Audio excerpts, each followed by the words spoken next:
aman-aman. Bisa. Ada, masih keras, Senang. langsung fly. Oke. Thank you.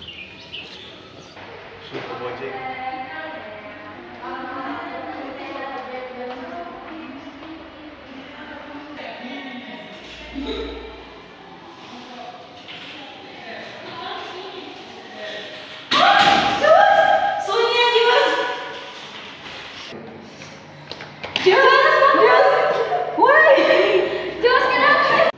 Apa yang teman-teman tadi telah saksikan merupakan sebuah contoh video pendek mengenai penyalahgunaan narkoba. Kelompok kami berusaha untuk menjelaskan secara lebih lanjut apa sih sebenarnya penyalahgunaan narkoba itu dan juga peranan dari pastoral agama untuk menanggulangi penyalahan narkoba tersebut. Lewat video ini kami akan menjelaskan beberapa hal-hal penting dari penyalahgunaan narkoba, mulai dari dampak, bahaya, serta tanda-tanda para penyalahguna narkoba. Dan kemudian kami akan masuk ke apa saja peranan pastoral agama untuk membantu dalam penanganan penyalahgunaan narkoba. Sebelum kita masuk ke dalam topik jauh lebih dalam, mari kita bahas apa sih sebenarnya sejarah dari penggunaan narkoba. Nah, ternyata penggunaan narkoba atau penyalahgunaan narkoba telah terjadi jauh lampau pada tahun 2000 sebelum Masehi.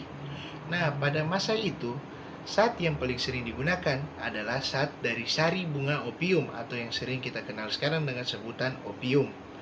Pada tahun itu, warga-warga seringkali menggunakan atau para individu menggunakan sari tersebut agar mereka merasakan sensasi teler, di mana hal tersebut mengakibatkan sebuah sensasi ketagihan atau candu yang memiliki pengaruh berkelanjutan.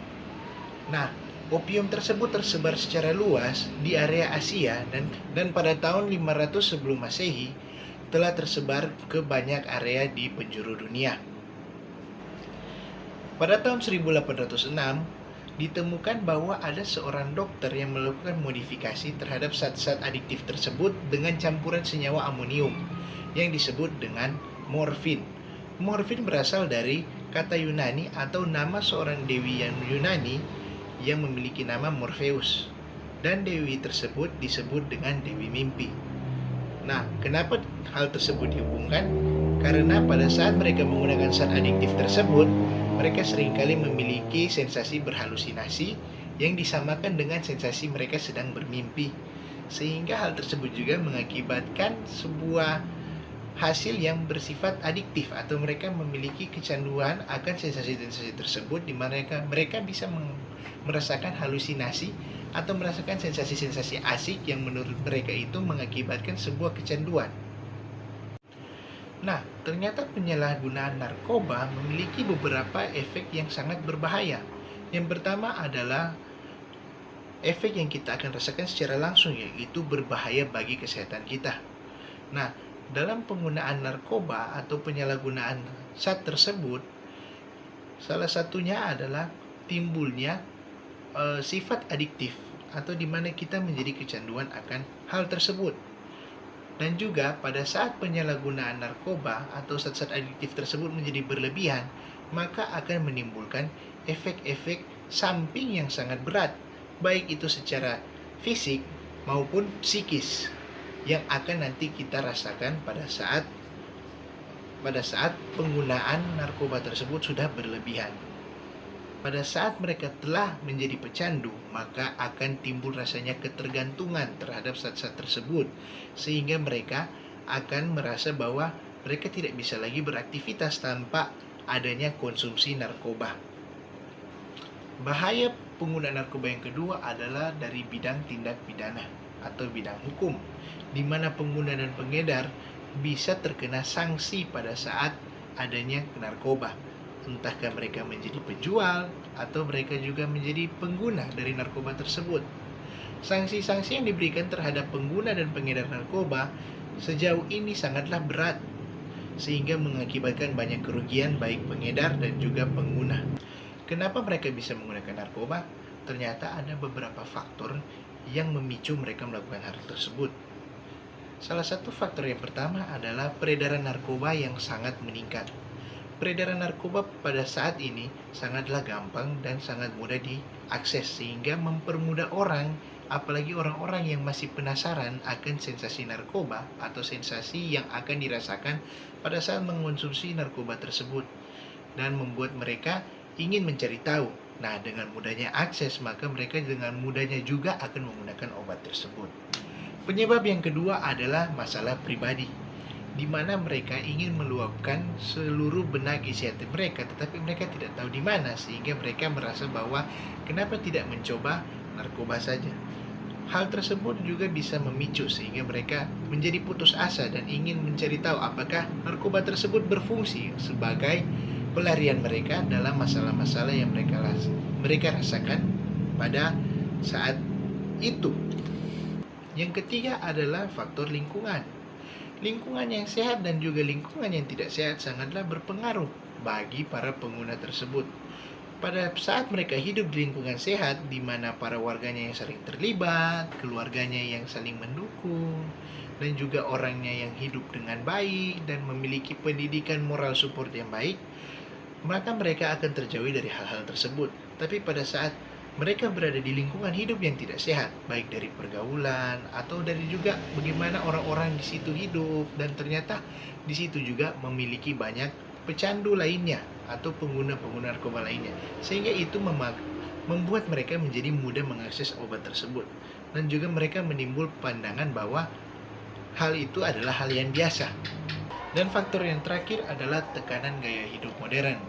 Nah, seringkali mereka merasa tekanan karena ingin mengikuti tren-tren yang ada, tetapi mereka tidak berhasil melihat atau tidak mampu melihat tren manakah yang baik diikuti dan tren manakah yang tidak baik untuk diikuti.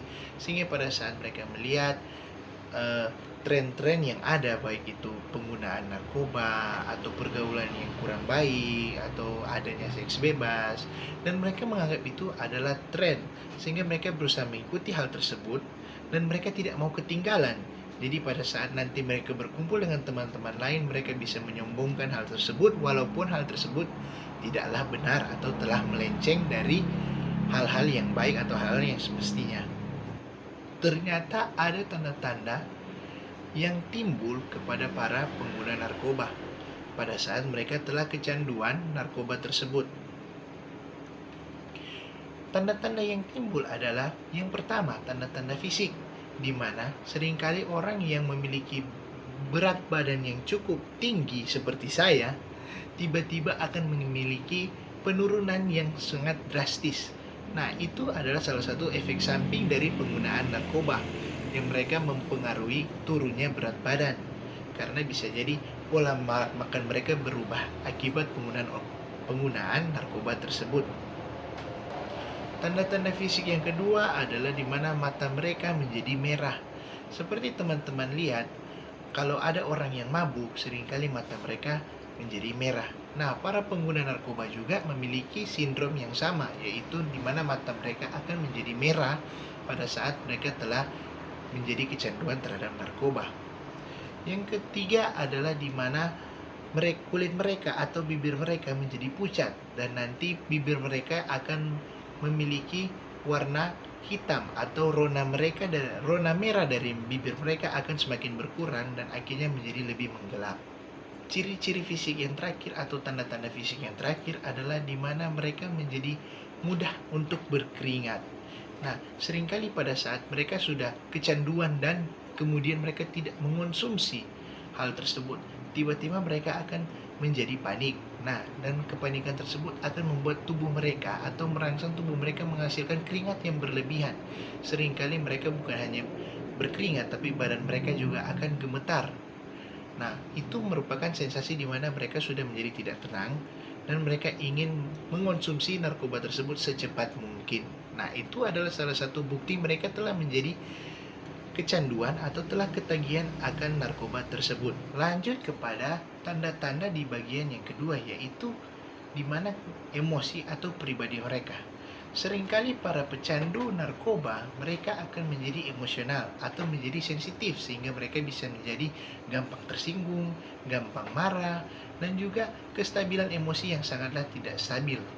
Sehingga seringkali orang-orang pecandu tersebut pada saat mereka Walaupun sedang diam-diam, tetapi seringkali mereka akan marah dengan sendirinya, mereka akan takut dengan sendirinya tanpa tahu apa penyebab hal tersebut.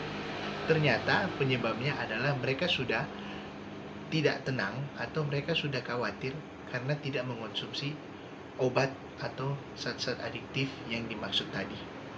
Dan yang kedua adalah di mana mereka menjadi kurang fokus, di mana mereka seringkali bisa meluap, seringkali mereka bisa melamun, walaupun pada saat sedang berinteraksi dengan orang lain. Mungkin sedang berbincang dengan si A, tetapi sang pengguna tersebut atau sang pengonsumsi narkoba tersebut seringkali tidak mendengar perbincangan dan hanya akan melongo atau hanya akan melamun di hadapan orang tersebut. Untuk tanda-tanda pribadi yang ketiga adalah di mana mereka menjadi malas. Biasanya para pecandu-pecandu narkoba ini mereka akan menjadi malas, di mana mereka tidak mau lagi beraktivitas atau mengurangi aktivitas mereka karena obat-obat tersebut mungkin akan membuat mereka teler, tetapi efek sampingnya juga bisa membuat mereka gampang lelah dan tidak mau ingin bergerak lebih atau ingin menghemat energi. Padahal hal tersebut telah memiliki efek samping yang lain, bukan dengan tujuan menghemat energi, tetapi kapasitas energi mereka yang semakin berkurang, sehingga menimbulkan mereka atau membuat mereka menjadi malas. Untuk tanda-tanda pribadi yang keempat adalah di mana mereka menjadi tidak tenang atau mereka akan menjadi sakau pada saat mereka tidak mengonsumsi obat secepat mungkin atau pada saat mereka sudah memiliki efek ketergantungan yang berlebihan terhadap obat tersebut. Nah, pada saat mereka sakau, seringkali akan mengakibatkan hal-hal yang berbahaya di mana mereka bisa menjadi marah, menjadi khawatir, dan mereka akan berujung bisa jadi melukai seseorang atau melukai diri mereka sendiri. Nah, sudah banyak langkah-langkah yang dilakukan untuk menanggulangi atau untuk menolong para penyalahguna narkoba. Baik itu dari segi kesehatan, baik itu dari segi hukum atau pemerintah yang ada, bahkan dari keluarga, kelompok-kelompok atau organisasi-organisasi yang bertujuan untuk membantu menolong para penyalahguna narkoba. Begitu juga dari pihak sekolah atau institusi-institusi pendidikan yang lainnya yang bertujuan untuk membangun harapan para bangsa, apalagi anak-anak muda yang telah terjerat dalam penyalahgunaan narkoba. Agama juga memiliki peran-peran yang penting dalam menanggulangi atau menolong para penyalahguna narkoba tersebut. Dan dari gereja, terlebih agama Kristen, dari gereja mereka memiliki pastoral yang berperan untuk membimbing para penyalahguna tersebut agar bisa pulih dan menjadi orang beragama yang baik. Nah, nanti teman saya akan menjelaskan secara lebih lanjut apa peranan sebenarnya dari pastoral untuk membantu dan juga memberikan solusi bagi para penyalahguna narkoba. Dan sekarang saya akan lempar kepada teman saya. Baiklah, saya akan menjelaskan peran pentingnya pastoral konseling terhadap pecandu narkoba.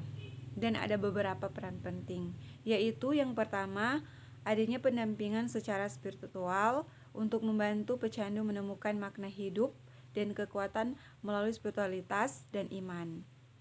Mendorong pengakuan diri dan refleksi melalui praktik keagamaan seperti adanya doa dan meditasi, dan memberikan bimbingan dan nasihat berdasarkan nilai-nilai agama. Yang berikut, adanya dukungan secara emosional. Tujuannya menyediakan telinga yang mendengar tanpa menghakimi, memungkinkan pecandu untuk berkata tentang perjuangan mereka, bagaimana perjuangan mereka untuk terlepas dan pulih dari penggunaan narkoba tersebut, dan membantu mengatasi rasa bersalah, malu, dan penyesalan yang sering dialami oleh pecandu. Dan juga tujuan untuk membangun hubungan yang penuh kasih dan dukungan sehingga pecandu merasa tidak sendirian. Yang berikut, dengan adanya pendidikan dan penyuluhan. Tujuannya untuk memberikan informasi tentang bahayanya narkoba dan dampaknya terhadap tubuh dan kehidupan sosial, untuk mengedukasi keluarga dan komunitas tentang cara mendukung pecandu dan proses pemulihan. Yang berikut, bantuan sosial.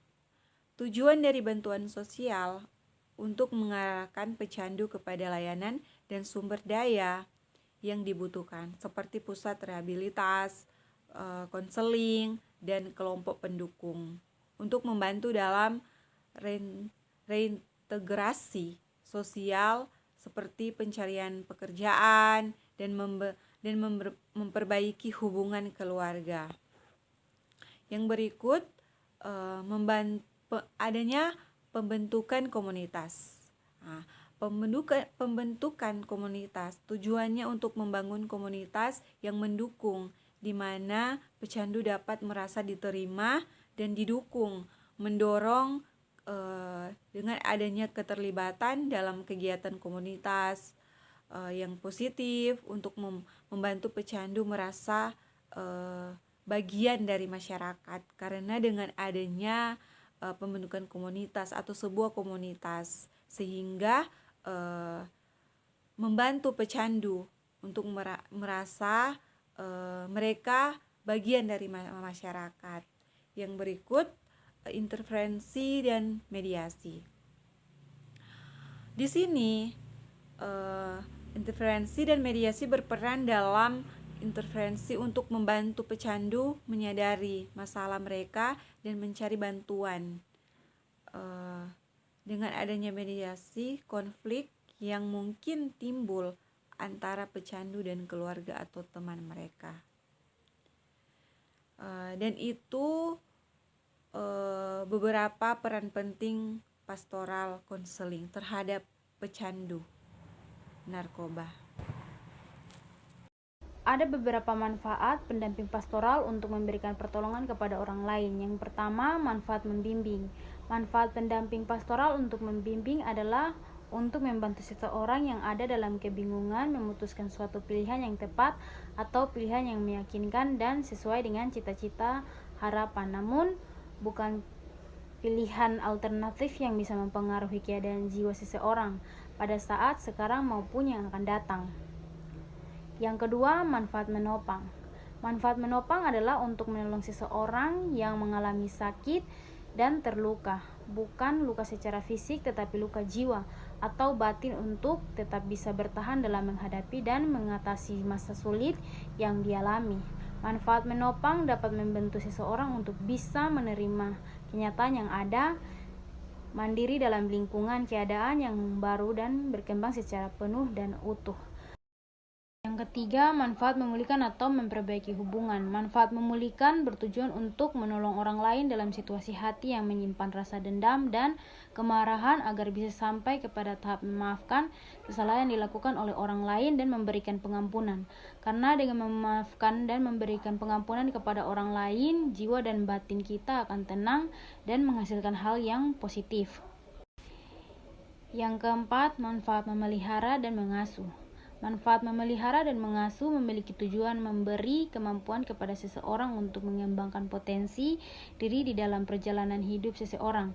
Manfaat memelihara merupakan salah satu proses pendidikan yang membuat seseorang memiliki kemampuan yang diberikan Tuhan dan bisa dikembangkan untuk kehidupan dan masa depan.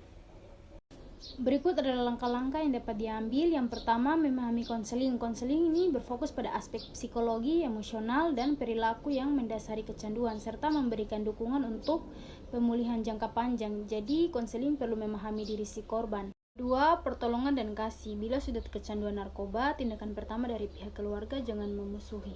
Pertolongan dan kasih itulah yang harus ditonjolkan supaya ia bisa melawan ketergantungan itu dan berikan motivasi bahwa ia dapat mengalahkan kecanduan itu. Saat seorang sudah kecanduan narkoba, melibatkan pemberian kasih sayang, mendengarkan dengan empati, dan memberikan dorongan serta harapan akan pemulihan yang berhasil. Ketiga, doa keluarga. Memang sulit untuk memberikan dorongan supaya berdoa pada orang yang kecanduan, tetapi keluarga harus diajak supaya sama-sama berdoa. Dukungan keluarga adalah memberikan kasih sayang, dukungan emosional, dan komunikasi terbuka kepada individu yang berjuang dengan kecanduan narkoba. Ini melibatkan pemahaman pendidikan serta keterlibatan dalam proses pemulihan untuk membantu individu merasa didukung dan terbantu dalam perjalanan mereka menuju pemulihan.